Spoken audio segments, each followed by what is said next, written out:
you confirm, sir, na you use AI to formulate these feeds. Opo, to formulate these feeds din po, para po sa akin, sir, it's time to make a change po na hindi na po dapat tayo nagre-rely sa importation. Malaking industriya ito. Nga po, napakalaki po. Pero malaking tulong ito sa mga kababayan natin, itong self-formulated na feeds ni Sir Luis dito sa kanilang farm. Yung feeds po, dati, umabot 60 to 70,000 Sa isang buwan. sa isang buwan po. Yung sa amin po, masabi ko, 15 to 20,000 po. Per month. Per month na po. Yun na lang yung gastos ninyo. Opo. Guys, again, I would like to say, this is a game changer sa larangan po ng livestock and poultry industry. Opo. Am I correct, sir? Tama po. Do you confirm that? I confirm po, sir.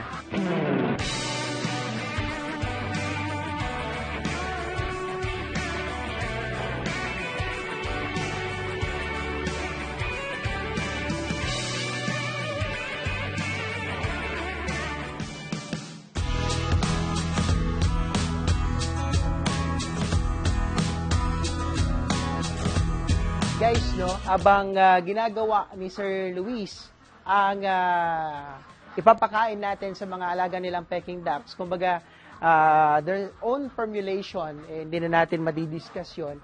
But to give you some overview, no, alam nyo ba na umaabot ng 195 metric tons na animal feeds ang ini-import ng Pilipinas noong taong 2023. Ito ay katumbas ng 254 million US dollar. So imagine ang laki, no? Mostly, kinukuhanan po ng Pilipinas o nag-import ng Pilipinas sa iba't ibang bansa tulad ng Singapore, China, US, Vietnam at iba pa. Ang tanong, bakit kailangan mag-import ng Pilipinas ng mga animal feeds? Unang kadahilanan po, no, mababa ang production po natin at limitado ang production po natin ng soybeans at ng mga corn na pangunahing ingredients po sa paggawa ng animal feeds. At the same time, di hamak na mas mababa ang cost ng imported na animal feeds or mga raw ingredients kumpara sa ating mga locally produced na raw ingredients.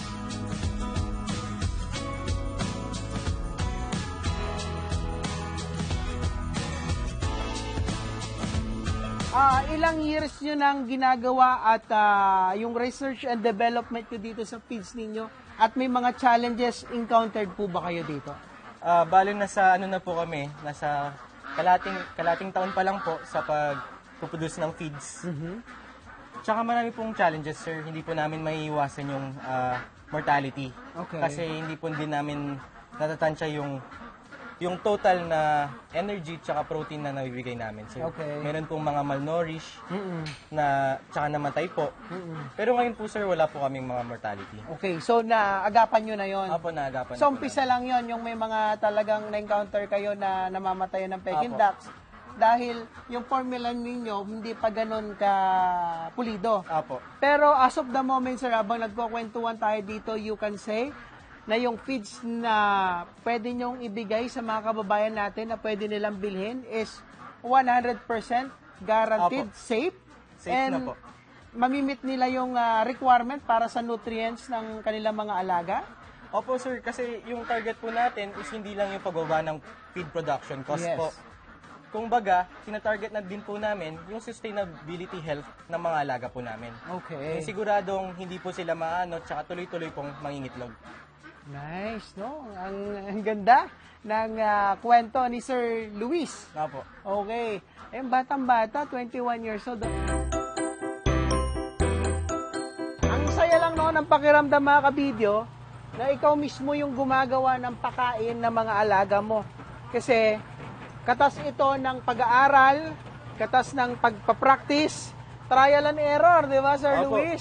Kasi nung una, hindi nyo pa alam kung ilang kilo, kumbaga ilang tabo ang kailangan mong ilagay para paghalu-haluin itong animal feeds na ito. Opo. Okay. Wala bang ano ba tawag dito sa animal feeds na ito? Wala pang brand? Wala pa pong brand, sir. Wala pang brand. O kasi pag nilagyan mo na ng brand, magiging commercial na. Opo. Ano to, sir? Kailangan pa bang kumuha ng permit para makapagbenta? Ayun lang po, sir, hindi pa po kami Yun lang po hindi ko alam. Oo. Sa business side po talaga, sir, yung father ko po yung talagang may handle. Pero yung sa mismong operation, Ikaw. ako po yung nag-handle. Okay. So, pero, pwede naman siguro patingi-tingi muna yung mga kababayan natin, di ba? Opo. Pasubukan muna nila kung okay at effective sa kanilang mga alaga, pwede naman kayong mag-produce soon ng mas madami with necessary permits. Opo. Okay. Ayan, yun ang goal. Okay na. Okay Pabilis na po. naman, nagkwentuhan lang tayo, tapos na. Okay So, na po, sir. excited ako makita. I-reveal natin ngayon kung ano yung itsura ng feeds na nagawa ni Sir Luis. So, handa na ba tayo? Opo. Okay, Handa na po, ready? 1, 2. Wow! Halong-halo, no? Opo. Talagang amoy na amoy yung feeds. Okay, so guys, this one. Okay. So, imagine kanina, may kasamang salt, may azola, may sulib, halos lahat ng ingredients, no? Opo, nandiyan na din po yung duckweed, sir, na hindi Duckweeds, hindi na nakikita yung azola, pagka-green. hindi mo na makikita. Okay, sir, sa ganitong pagpoproseso, no, ano naman yung may a-advise mo sa mga kababayan natin na may mga alagain sa inyo, sir? Inaral nyo itong paggawa ng Apo. feeds, no? So, what can you say about them, sir? Sir, masabi ko lang po, hindi lang po yung traditional way yung pwede natin gawin. Okay. Nandiyan na po din yung modern way of learning. Okay. Pwede po tayo magtanong sa mga AI na available. Yun. Tsaka gamitin yung mga resources po na binigay sa atin ng modern technology. Ano yan, sir? Gumamit ka rin ba ng AI Opo, dito? sir. Nagtanong ka kay ChatGPT? Opo, best friend ko po si ChatGPT, sir. Oh! Guys, no? Hindi masama ang gumamit ng AI. Opo. Basta sa tama. Opo, basta sa tama po. Okay. So, you confirm, sir, na you use AI to formulate these feeds. Opo, to formulate these feeds din po, tsaka kino-customize ko po, siya po yung nagre-rate, kumbaga, sir. Sasabihin po niya, 9 out of 10, 8 out of 10, ganun po, sir. Tapos kung ano po yung kulang na kailangan ipakain.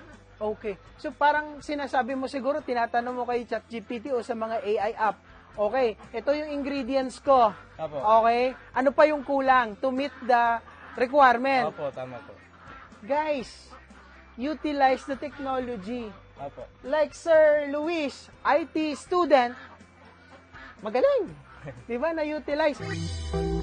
Sir, ikaw, no? Sa business side tayo, though your father is in charge with that. Ano yung nakikita mong potential nito, sir? Once na nag-fully operational itong mga feeds ninyo, ano ang magiging output nito sa kabuhayan po ninyo at sa mga kababayan natin na mga farmers? Ay, napakalaki po. Kasi, sir, para sa akin po, sir, gusto ko rin po magbigay ng salita para sa mga bata na katulad ko. Okay. Na that agriculture is not a career to be ashamed of. It's a career that feeds our communities and drives our economy. Wow. Sir. Tsaka Alright. yun po, sir, yung sinabi nyo po kanina, ang dami po nating in-import na feeds. Yes. Sa pag-import po ng feeds, mas lalong humihina po yung peso. Okay. Lumalakas po yung dollar. Kaya, para po sa akin, sir, it's time to make a change po na hindi na po dapat tayo nagre-rely sa importation. At Okay. saka, i-ano na po yung sarili nating gawa. Okay. Kaya naman pala. Opo, kaya po. Pwede naman pala. 'Di ba? Kailangan lang, I think, kailangan pa ba ng support ng government ito? Alam ko po, sir, sa pagbebenta po ng feeds, kailangan po may proper permit. May proper permits. Opo. Oo. Pero sa inyo, dahil personal consumption lang muna ng mga alaga ninyo, Opo. wala pang permit. Wala pa. Pero eventually, magkakaroon tayo ng permit. Opo. Okay. Pero I mean, the government should support. 'Di ba? Opo. Dapat ito. Pero possible, pwede din itong gawing livelihood ng mga kababayan natin. Opo. 'Di ba? Kumbaga, ang ating gobyerno, example lang senaryo na nakikita ko, no? Pwedeng magpakawala ng mga peking ducks, ng mga itik, 'di ba? Opo. Tapos, yung supply ng pagkain, manggagaling dito sa murang halaga, 'di ba? Nakabawas na ng gastusin ng farm inputs. Opo. Okay, guys, malaking industriya ito. Opo. Napakalaki po. Pero malaking tulong ito sa mga kababayan natin, itong self-formulated na feeds ni Sir Luis dito sa kanilang farm. Guys, gusto kong makita yung kanilang mga alaga at may pwede ba tayong ipakain sa kanila para makita ng ating mga kababayan na itong feeds na ginagawa ninyo, sariling gawa ninyo, ay yun din ang talagang ginagamit ninyo sa mga alaga ninyo. Tara? Sige po. Alright. Samahan nyo kami guys. Let's go. Eto ngayon, papasok tayo ngayon sa kulungan nila, sir, ng mga Peking ducks nila. At dala na natin yung feeds na na-produce natin kanina, no? Pero ito, sir, usually, pinipelletize nyo. Apo, usually po talaga pinapelletize. Kapag Pero, sa breeder. Sa mga breeder. Apo. Pero pag dito, ganyan na. Kapag dito, sir, di naman talaga factor. Kahit ano pwede po. Para iwas trabaho, ito na lang po yung pinapakain namin. Okay, sige. So, papakita natin, guys, na yung na-produce nilang feeds, talagang pinapakain nila sa kanilang mga alagang Peking ducks. Apo. Okay, sir, let's Tara go. Sa ano tayo, sir? Doon po, sa breeder sa Okay. pinakadulo. Ano mga to? Yan po yung mga 2 to 5 months po namin. Okay. 2 to 5 minutes, dami. Opo, si Sir Zach lang din po yung nag-supply po sa amin. Yes, oo. Yan. Ayun po. Yeah. Yeah. Careful. Ayan. Ang dami, guys! Ayan. So, Ito po, sir. Lalagay lang dito. Lalagay lang po namin, ihaalo lang po dito. Okay. Ito, sir, meron na po. Meron na Okay. pong existing na ano. Okay. Pero iba lang na, mas may Sa ano lang po to, sa molasses lang po. molasses. Dinamihan ko lang po. Okay. Guys, okay. Yun na yung existing na pinapakain nila, no? Pero still, pwede pa rin naman natin lagyan to, para sabihin natin na talagang ginagamit ninyo. Apo.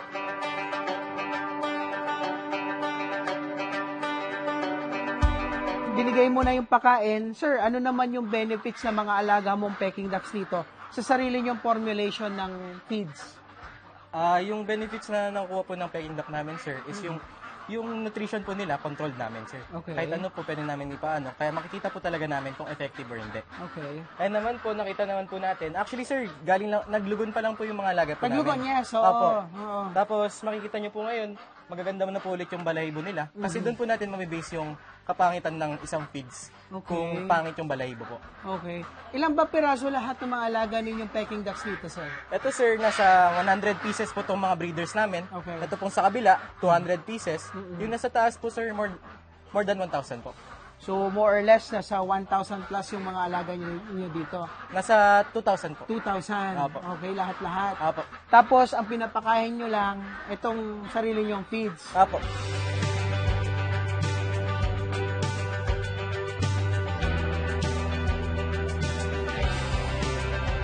Sir, gusto ko lang scale up.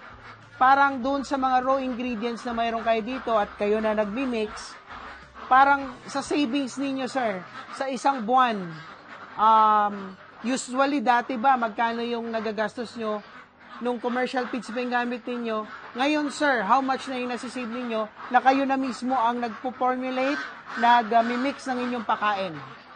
Kung yung feeds po dati, umabot 60 to 70,000 Sa isang buwan? sa isang buwan po. Mm-mm.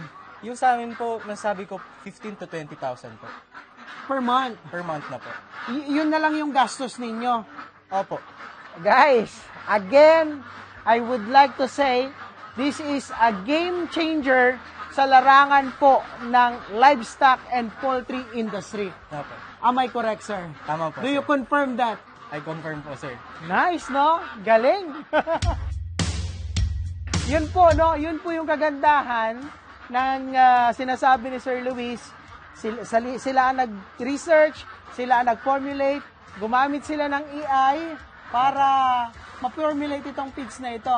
Sir, siguro, bago tayo magtapos, pwede bang makapag-order yung mga kababayan natin at ma-test nila itong feeds ninyo? Pwede Pero na po, hindi sir. pa siya yung maramihan, correct? Opo, hindi pa po marami Yes, yan, sir. Paano? Message lang po ako, sir, sa Facebook account ko po mismo or sa page po namin na Luis Duck Farm. Okay. Tapos din po, pwede na po mag-pre-order ng ilang sako lang po kasi hindi pa po ready mag-produce ng mag-mass produce po. Marami, no? Opo. Pero ano yan, sir? Free shipping ba? Free delivery? Or around Pampanga and Tarlac lang muna? Kung around Luzon po, sir, sige, free Kaya shipping pa. na po natin. Oo. Opo, kaya na po. Free shipping. Kasi subukan lang pa lang po naman eh, kung Oo. magustuhan po. Yun, no, guys. Nakaka-excite ito. Kasi ang laking katipiran na kailangan suportahan po natin, no? Yung ganitong game-changing ika nga nila para makatipid po tayo. Anyway, sir, bago po tayo magtapos, ano ang gusto mong mensahe para sa ating mga kababayan na kagaya mo, young entrepreneur, young farmer, na sumubok ng ganitong pag-aalaga ng mga Peking ducks at nakagawa ng innovative solution para mapababa yung gastusin sa pakain? Opo sir, ano pa lang po, 21 years old pa lang po ako. Ang dami ko na pong napagdaanan, pero hindi ko po masasabi na naging madali po ito. Yung sinabi po sa akin ng aking mga magulang palagi na yung buhay po ay parang tubig sa sapa po. Tuloy-tuloy na umagos na hindi mawawalik. Kaya ginagamit ko po yung panahon para makatulong po sa kanila, makasuporta po at saka makagawa ng something much more meaningful sa mga ibang ka-farmers po. Tapos, masasabi ko rin po sir na ang innovation hindi kailangan ng mamahaling machine o technology. Ang kailangan lang po natin is gamitin yung mga resources na nasa paligid po natin. Available. Opo. Yun. Alright, ang ganda po ng kwento ni Sir Luis, young IT student na nakagawa ng sariling formulation sa feeds at ngayon nga ay napapababa ng more than 50% ang kanilang farm inputs because of that innovation. Using AI, using raw materials sa ating paligid, pwede palang mapababa ang gastusin sa pagpa-farm. Kaya naman sa lahat ng ating mga kabidyo na may natatanging kwento, no, pwede kayong magpadala ng inyong mensahe sa ating video page, video stories, o kaya naman pwede kayong mag-like at mag-share itong ating video para marami po ang makapanood. At the same time, huwag pong kakalimutan na mag-subscribe sa ating YouTube channel, Video Stories, for more videos and stories. So once again, I am Art Sinabago, the content creator of Video Stories. Always remember, tuloy-tuloy lang ang pag-angat. Keep pricing mga kabidyo. Sir Luis, maraming salamat. Thank you po. Thank you po sir sa pag-ibig. And bye-bye!